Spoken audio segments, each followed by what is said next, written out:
Channel के सभी दर्शकों को नमस्कार, जय श्री कृष्णा, प्रणाम। प्रत्येक मनुष्य चाहता है कि हमको सुख प्राप्त हो।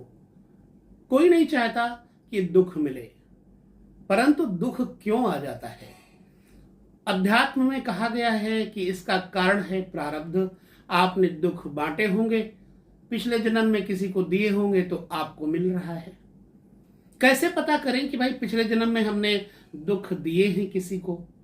इसी विषय को हम जन्म कुंडली में तरीके से आइए जानते हैं।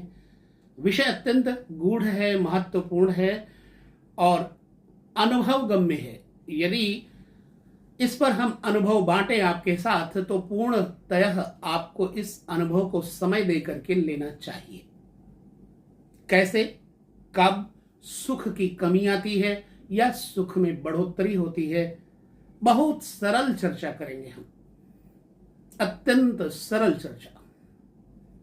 मैं ज्योतिष प्रेमियों के साथ अपनी वीडियो बांटता रहता हूं। जिन लोगों को ज्योतिष के विषय में कुछ भी जानकारी लेनी हो तो आप कमेंट करके जानकारी ले सकते हैं। चलिए, जन्म कुंडली में जो चतुर्थ भाव है उसको सुख भाव कहा गया है। किन किन बातों का विचार करना चाहिए सुख भाव से? तो देखिए, चतुर्थ हाउस मां का घर विशिष्ट रूप से है। प्रत्येक बच्चे को बचपन में मां के द्वारा ही सुख मिलता है, क्योंकि मां ही पालन करती है उस बच्चे का। तदुपरांत फिर घर गृहस्थी, जीवन में मकान का सुख, मकान हो गया तो गाड़ी का सुख, गाड़ी हो जाने के बाद मनुष्य और अन्य सुखों के बारे में चतुर्थ घर से जानना चाहेगा।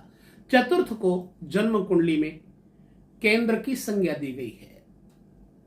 चतुर्थ, सप्तम, दसम, लग्न को भी दो संज्ञाएं मिली हैं। लग्न को एक तो केंद्र कहा गया है और दूसरा मूल त्रिकोण कहा गया है। अब हम इस जन्म कुंडली के अनुसार चतुर्थ भाव के स्वामी को देखेंगे। देखिए, प्रत्येक व्यक्ति की जन्म कुंडली उसके समयानुसार भिन्न भिन्न राशियों के अनुसार लग्न उदय होता है। अब आपका लग्न क्या है यह तो आप स्वयं देखें। हम सिर्फ लग्न से चतुर्थ भाव की चर्चा 12 घरों में करेंगे। चतुर्थ भाव में सुख कब नहीं मिलता जातक को? देखिए, चतुर्थ भाव चंद्रमा का मुख्य रूप से घर है, इसकी प्रॉपर्टी है चंद्रमा की।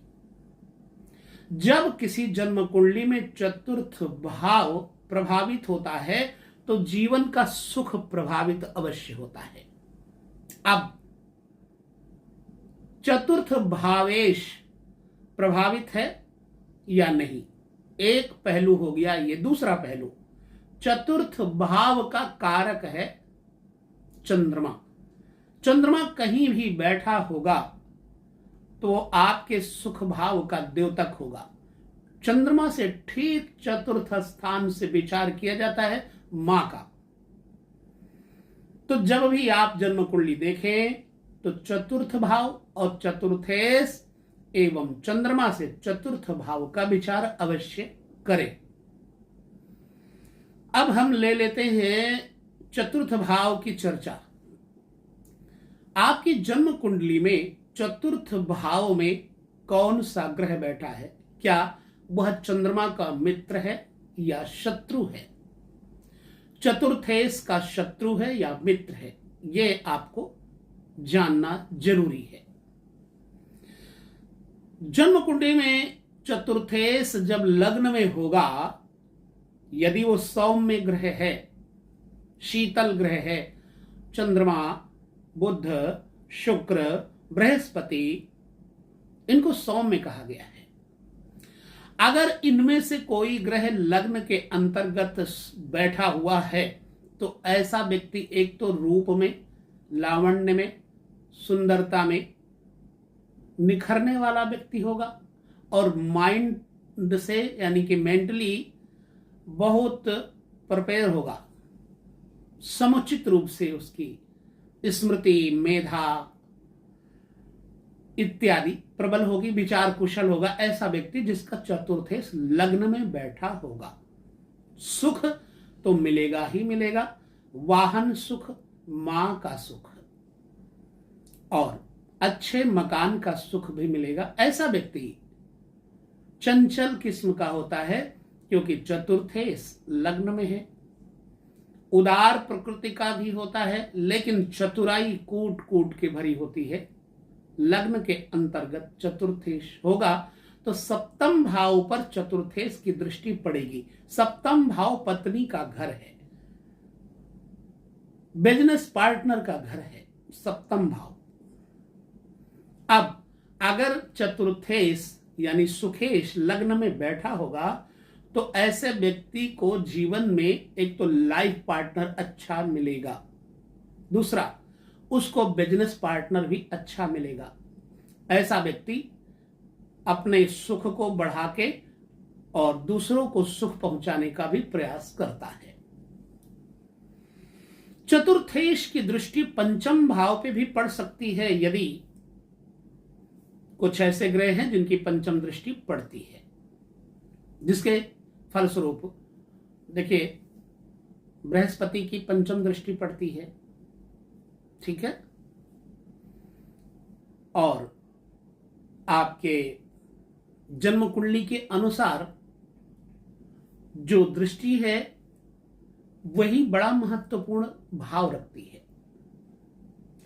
पंचम भाव पर दृष्टि पड़ने के कारण ऐसे व्यक्ति का जो चतुर्थेश होगा वो संतान सुख भी प्रबल देगा, कन्याएं ज्यादा होंगी।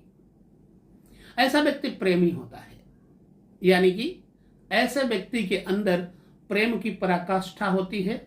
वह किसी भी ऐसे शख्स से लड़ना झगड़ना पसंद नहीं करता जो व्यर्थ में अपवादी हो। तो पुत्र सुख, कन्या सुख, पत्नी सुख, पार्टनर का सुख और तन सुख ऐसे व्यक्ति को मिलता है, और ऐसे व्यक्ति को अपने मां का सुख भी परिपूर्ण मिलता है।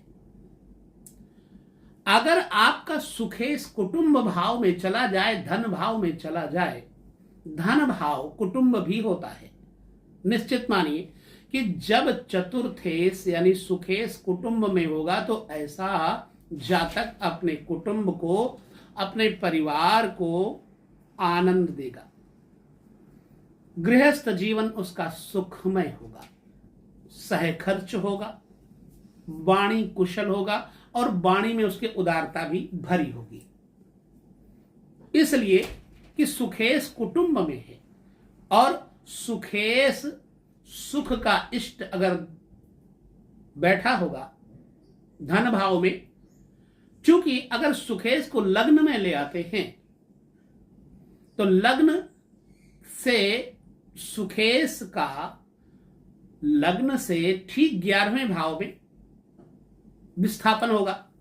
ऐसे इस अवस्था में आमदनी के रास्ते खूब खुलेंगे। अपने बड़े भाई, अपनी बड़ी बहन के प्रति यह व्यक्ति उदार मना होगा और दान धर्म, बड़े बुजुर्गों की सेवा में ये संलग्न होगा। हाँ, कभी कभी गले के रोग, मुख के रोग भी घिर सकते हैं। यदि सुखेश क्रूर ग्रह हुआ तो दूसरे स्थान पर धन भाव में सुखेश कुटुंब में कलह उत्पन्न करेगा। यह एक सब्जेक्ट है जो हम अगले विभाग में चर्चा करेंगे इस पर। अब हम सुखेश को धन भाव में अगर देखें तो धनेश यदि सुखेश यदि धन भाव में है और धनेश उसका मित्र हो गया तो फिर सोने पे सुहागा हो जाएगा। अर्थात ऐसे व्यक्ति के जीवन साथी के साथ आमदनी के मार्ग खुलेंगे और वो व्यक्ति अपने जीवन साथी के साथ धन अर्जित करेगा। अब सुखेश धन भाव में होगा तो उसकी दृष्टि पर जरा ध्यान कर ले।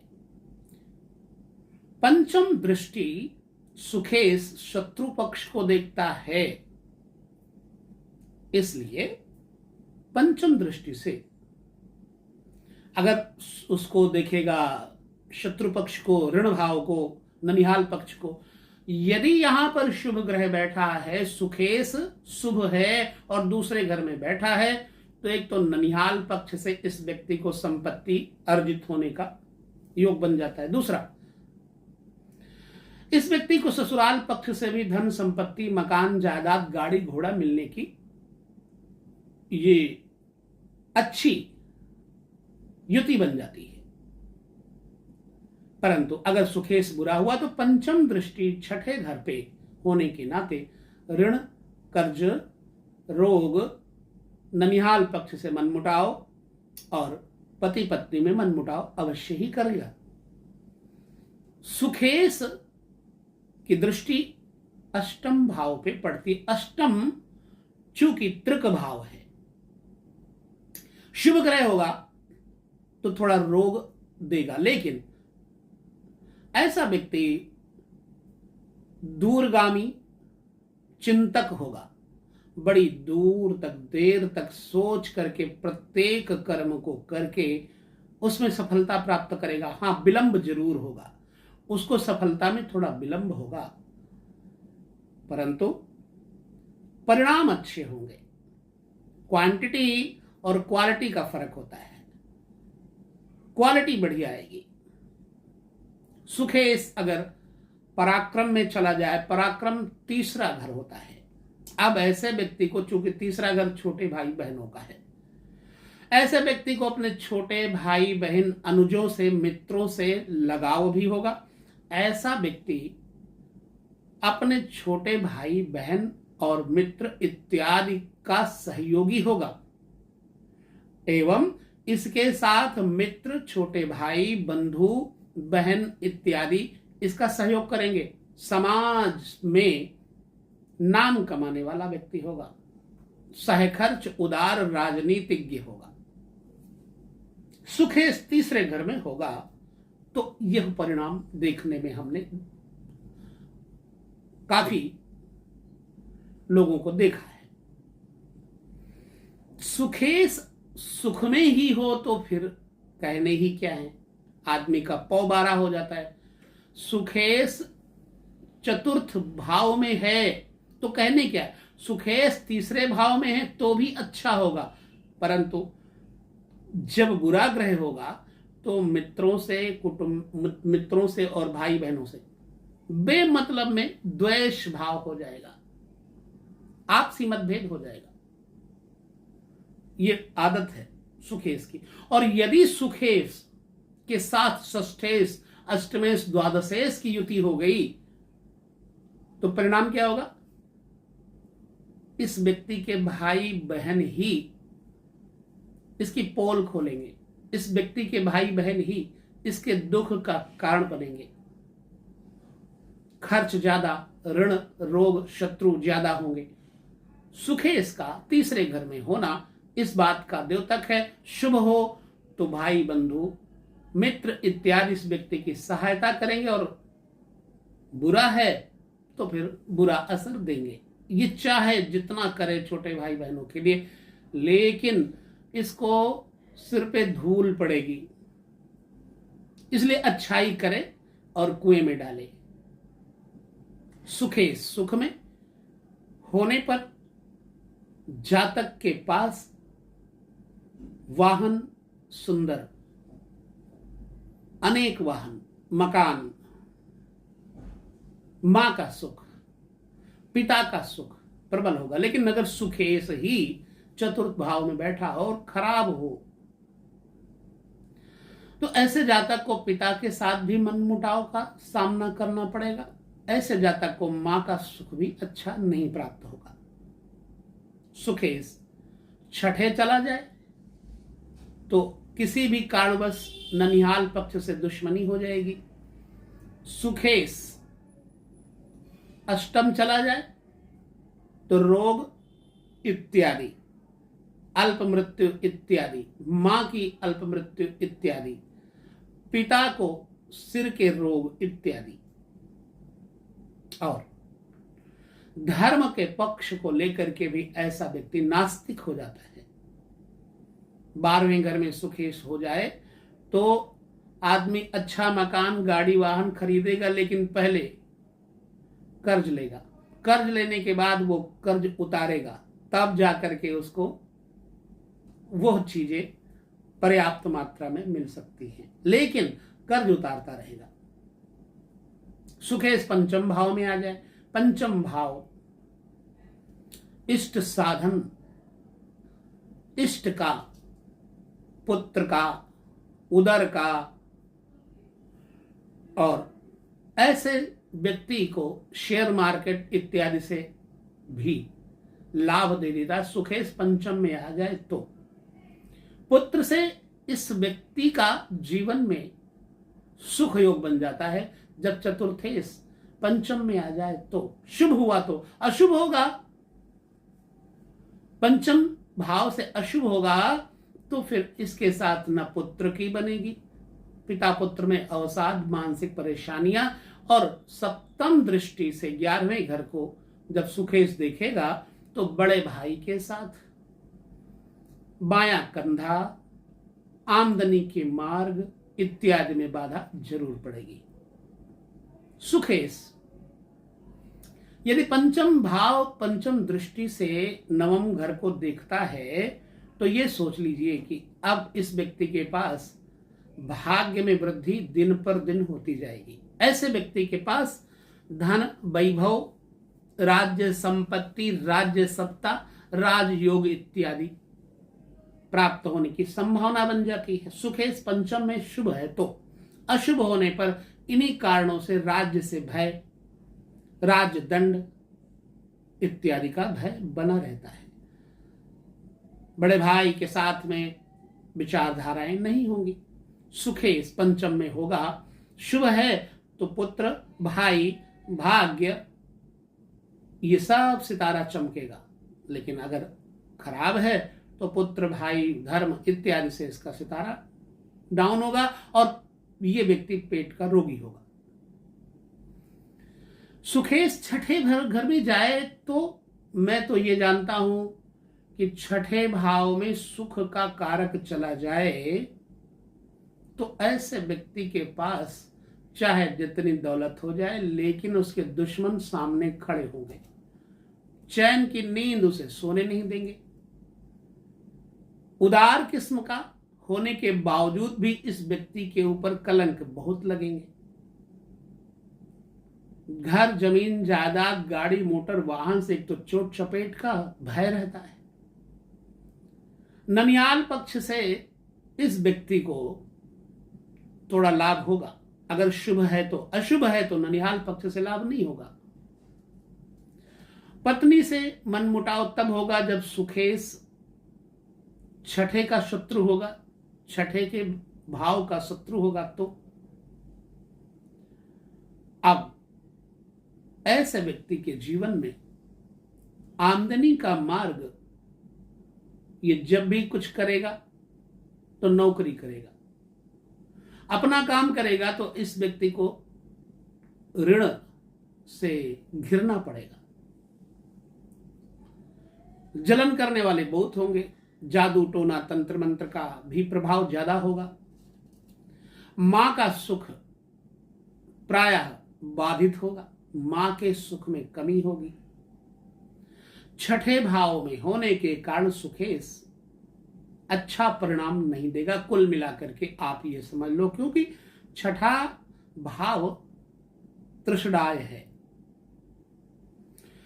अगर सुखेश पंचम, सुख से पंचम चला जाए, यानी 7वें घर में चला जाए, 7वां घर, तो ऐसा व्यक्ति स्त्रियों का प्रेमी, स्त्रियों से लाभ, ऐसे व्यक्ति की पत्नी, जीवन साथी और माता शुभ होने पर दोनों सास बहू ऐसे रहेंगी जैसे खोया और चीनी आपस में मिक्सअप रहेंगे। लेकिन अगर सुखेश अच्छा ना हुआ या सुखेश पर कोई बुरी ग्रह की दृष्टि पड़ रही है तो सास बहू में नहीं बनेगी, और सास बहू के झगड़े के कारण ऐसे व्यक्ति को बिलग रहना पड़ेगा अपने घर से, अलग मकान लेकर के, चाहे किराए पर लेकर के इसे रहना पड़ेगा।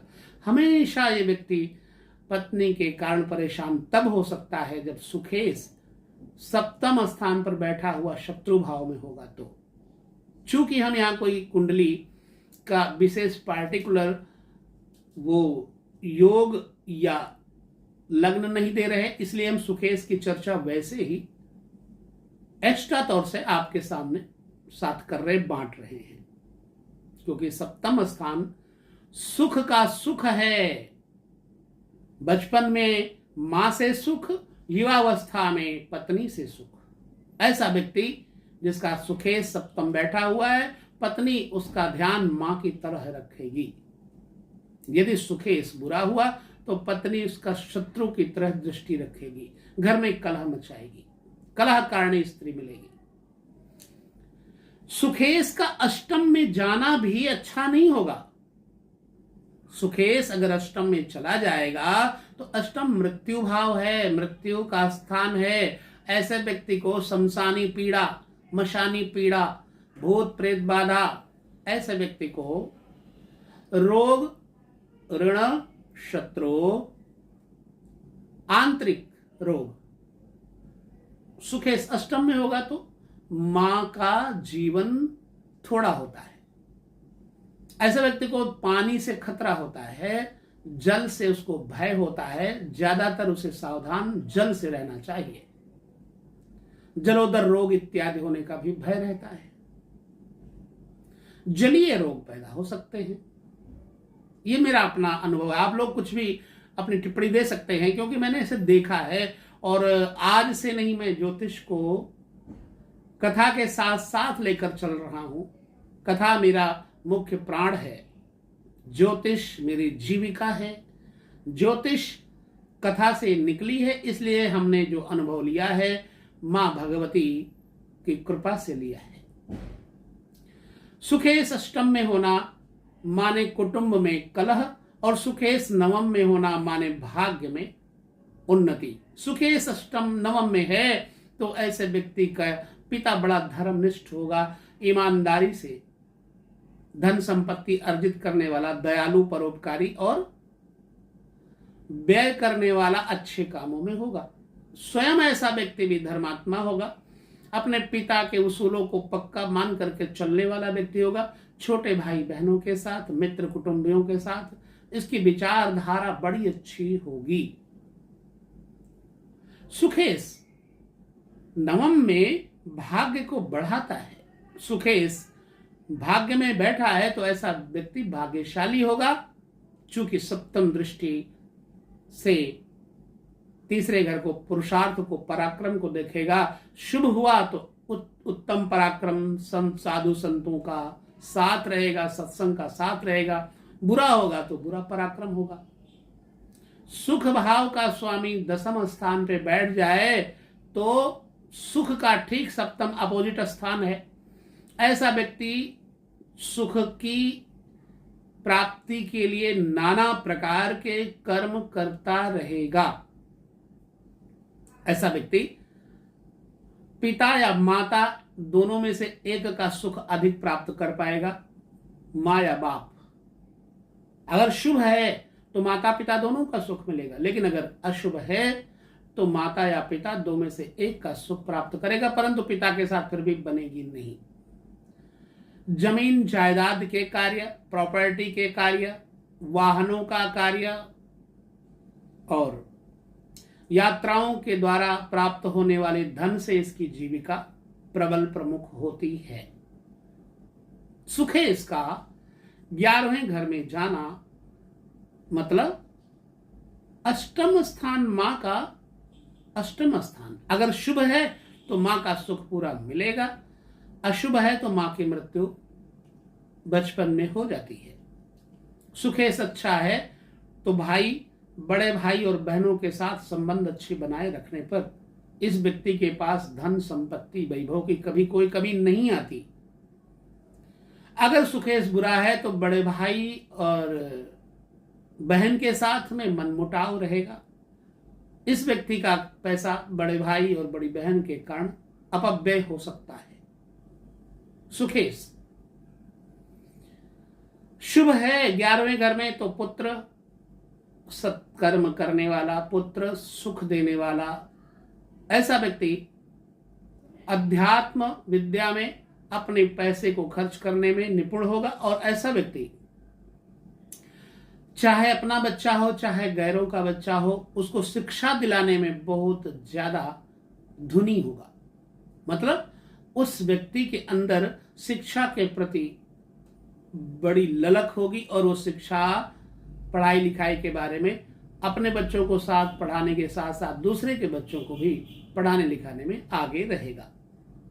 सुखेश 12वें घर में चला जाए तो 12वां घर नींद, चैन की शयन कक्ष है। पत्नी के सुख, पत्नी का सुख प्राप्त करने वाला 12वां घर है।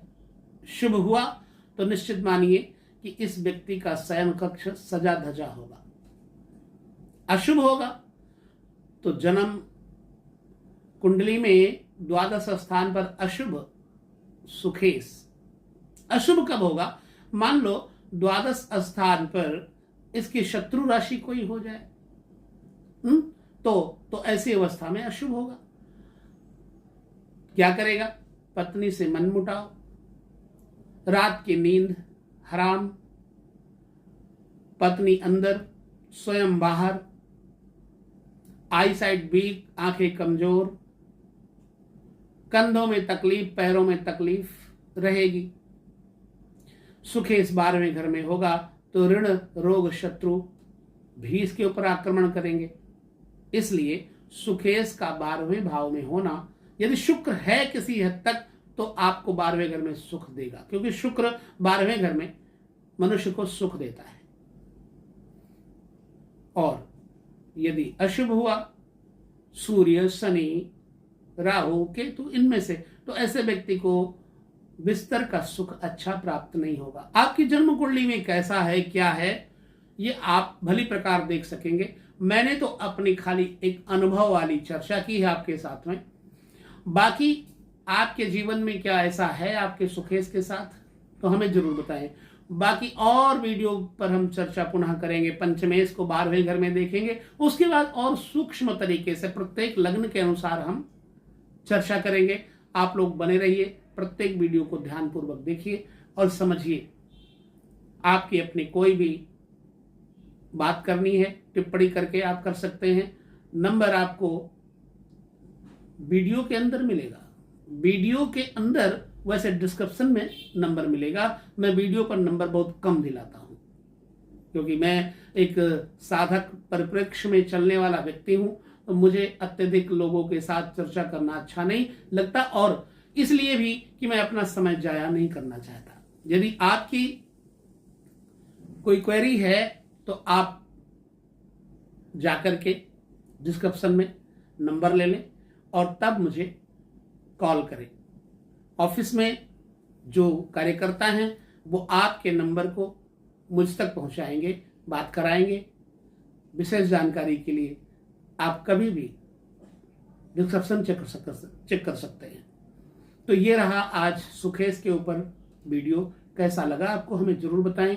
लेते हैं विदा इसी के साथ, हम पुनः मिलेंगे। तब तक जय श्री कृष्णा, नमस्कार, प्रणाम।